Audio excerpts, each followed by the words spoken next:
The piece was entitled Onyokan. It's a Yoruba term that translates into the heart of sweetness. I gathered 20 performers together who were all trans and queer artists, current and former sex workers, Black cis women, Black trans women, and I invited them all to bathe in a tub of honey.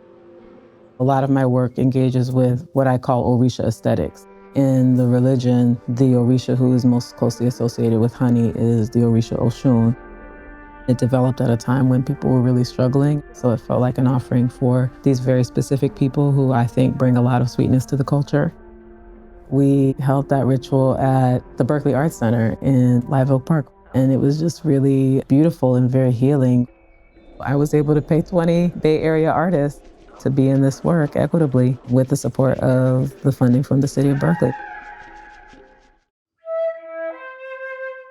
The Ukraine war was happening at the time, and I was thinking about how art is often inspired by needing to heal and connect people in the face of conflict. A lot of Theodorakis' music is in response to the fascist regimes. The program was 2 of his pieces arranged for a chamber ensemble and a 30-person choir, a libretto by City Council member Terry Taplin, and the music by Bay Area composer Kostas Daphnis.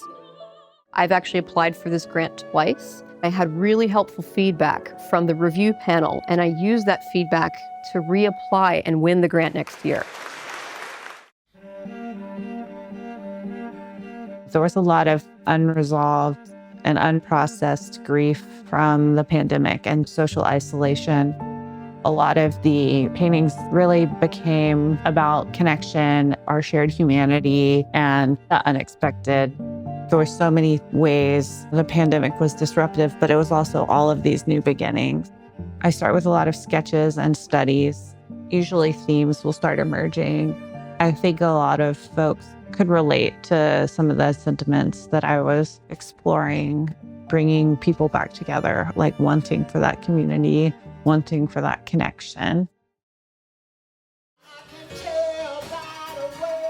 One of my things about being a performer is keeping Black music alive from the roots.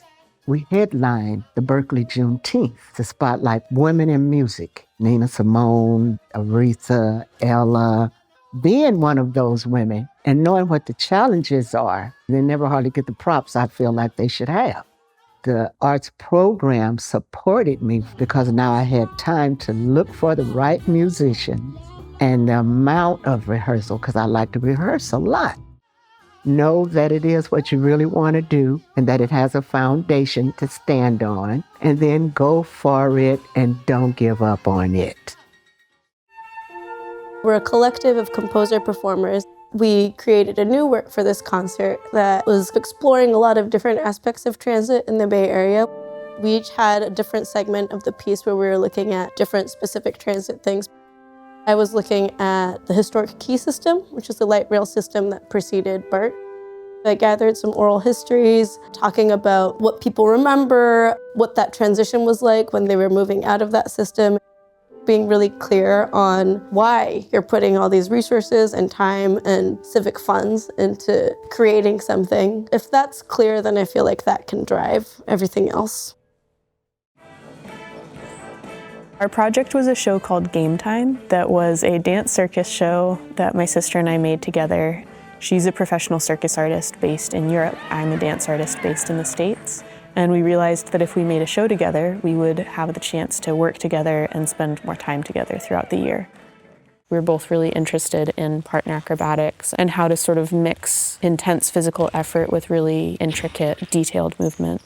We offered a workshop where we introduced a whole lot of different movement prompts and explorations that we had done in our process together.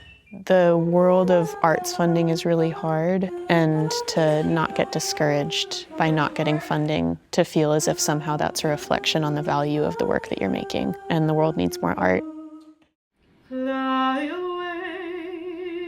I was starting to get more into experimental improvisation, both in dance and in music and in theater, and so I wanted to bring those things together. We started to just improvise together.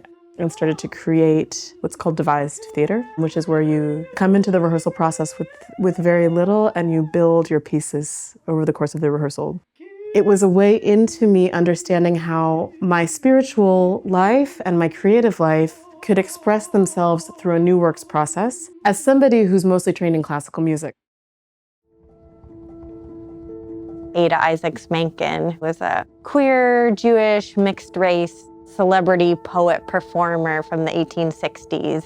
In this short film, it's moving between vignettes of her personal life and then restaging parts of this 3-act play that she rose to fame performing in. It'll be sort of a reimagining of what a dance scene in an 1860s play would look like.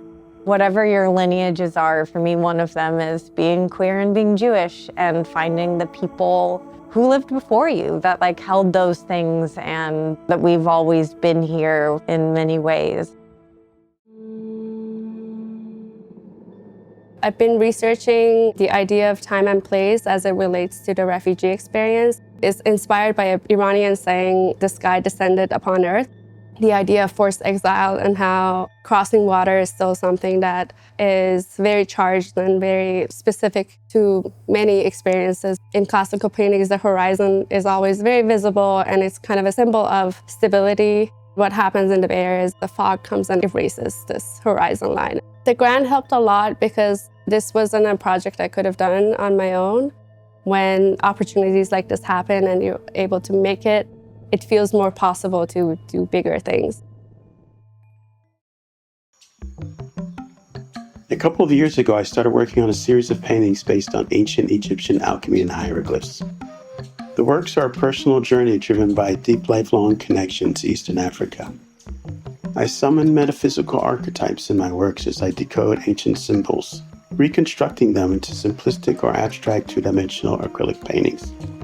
He had 2 murals that he was commissioned to do. He had a 3rd one on the way. He had a showcase over at the De Young Museum. He was really proud to see that finally this vision that he felt so strongly about was getting out to the world.